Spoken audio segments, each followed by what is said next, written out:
Let's improve English.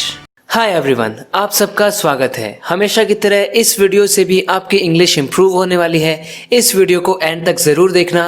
कुछ daily use sentences की English में आपको बताऊंगा, तो बहुत कमाल के वाक्य हैं इस वीडियो में। यू विल लर्न टू से देम इन इंग्लिश। चलिए देखते हैं। पहला सेंटेंस है, तुम्हें लगता है कि तुम बच जाओगे। तुम्हें लगता है कि तुम बच जाओगे। Do you think you will be spared? Do you think you will be spared?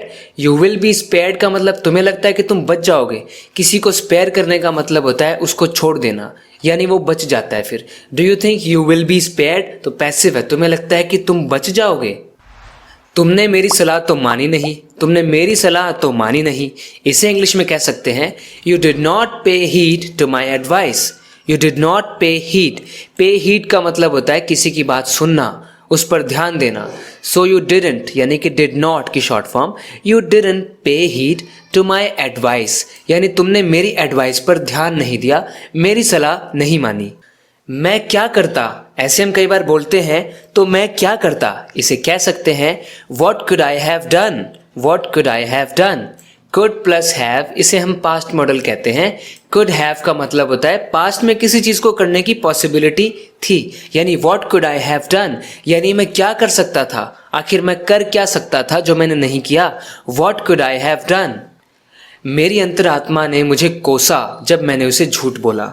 हम कई बार ऐसा कहते हैं ना कि मेरा ज़मीर मुझे कोस रहा है, मेरी अंतरात्मा मुझे कोस रही है, तो उसे इंग्लिश में कैसे कह सकते हैं, माई conscience pricked me when I lied to him. So friends, उसे कॉन्शियंस कहते हैं। कॉन्शियंस मतलब आपके अंदर की जो भावना होती है, जो आपको बताती है क्या सही है क्या गलत है, जो एक सेंस होती है जो हमें बताती है ये सही है ये गलत है, जिसे हम अंतरात्मा या फिर ज़मीर कहते हैं, तो उसे कहते हैं हम इंग्लिश में कॉन्शियंस। माई कॉन्शियंस pricked me। प्रिक का मतलब होता है चुभना या फिर चुभाना। मेरे कॉन्शियंस ने मुझे प्रिक किया, यानी मेरी अंतरात्मा ने मुझे कोसा, यानी मुझे बहुत बुरा लगा अंदर से जब मैंने उसे झूठ बोला।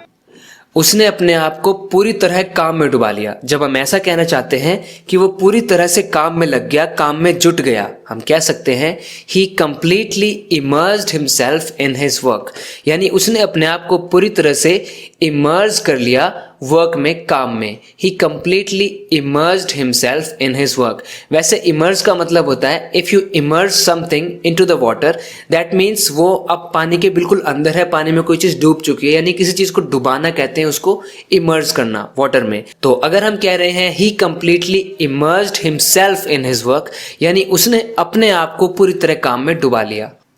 कोई और बात नहीं है क्या करने के लिए, कोई और बात नहीं है करने के लिए। कोई बार बार हमें एक ही बात कह के परेशान करता है, तो उसे हम कह सकते हैं, क्या तुम्हारे पास और कोई बात नहीं है करने के लिए।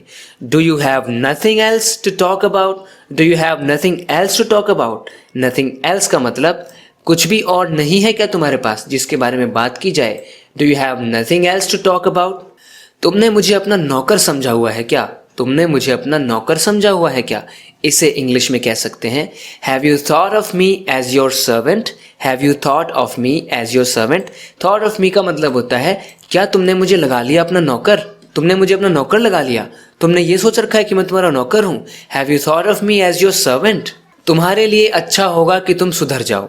तुम्हारे लिए अच्छा होगा कि तुम सही रास्ते पर आ जाओ। You'd better straighten up. You'd better straighten up. आप यहाँ पर जो ऐसा देखते हैं ना, यूड बेटर, ये एक्चुअली में एक मॉडल होता है जिसे शॉर्ट में ऐसे लिखते हैं, जो कि होता है हैड बेटर। हैड बेटर का ही शॉर्ट फॉर्म है यहाँ पर ये। यूड बेटर का मतलब है you had better. You'd better straighten up, यानी स्ट्रेटन अप हो जाओ। स्ट्रेटन अप का मतलब यानी अपने बिहेवियर को चेंज कर लो, सुधर जाओ। वैसे स्ट्रेटन अप का मतलब लिटरली भी ऐसा भी हो सकता है, जब हम कहना चाहते हैं कि कोई मुड़ा हुआ है उसे हम कह रहे हैं स्ट्रेटन अप, मतलब कि सीधे हो जाओ, सीधे खड़े हो जाओ, स्ट्रेटन अप। जैसे अपने कमरे की हालत सही कर लो, सब बिखरा पड़ा है, तो हम कह सकते हैं straighten up your room. Straighten up your room. और यहाँ पर स्ट्रेटन अप का मतलब है अपने बिहेवियर को चेंज कर लो, सुधर जाओ। You'd better straighten up. तो फ्रेंड्स, जो ये मॉडल होता है हैड बेटर, इसका मतलब होता है जब हम किसी को एक तरीके से वार्न करना चाहते हैं कि ये तुम्हारे लिए अच्छा होगा, तुम ऐसा कर लो। You had better do this. जैसे तुम्हारे लिए अच्छा होगा कि तुम अभी निकल जाओ। You had better leave now. तुम्हारे लिए अच्छा होगा कि अपना काम जल्दी पूरा कर लो। You had better complete your work quickly. तो इस तरीके से आप हैड बेटर का यूज कर सकते हैं किसी को किसी चीज के लिए वार्न करने के लिए। अगर हम शुड का यूज करते हैं ना, यू शुड डू समथिंग, उसका मतलब मैं किसी को सलाह दे रहा हूँ। लेकिन जब आप कहते हैं you had better do this, तो एक तरीके से ना मैं वार्न कर रहा हूँ कि इसका परिणाम बुरा होगा अगर आपने ऐसा नहीं किया। तो अगर इसका नेगेटिव बनाना हो तो आप हैड बेटर के बाद में नॉट लगा के कर सकते हैं। जैसे तुम्हारे लिए ये अच्छा होगा कि तुम उसके साथ बहस ना करो, you had better not argue with him. तो इस तरीके से इसका नेगेटिव भी बनाया जा सकता है।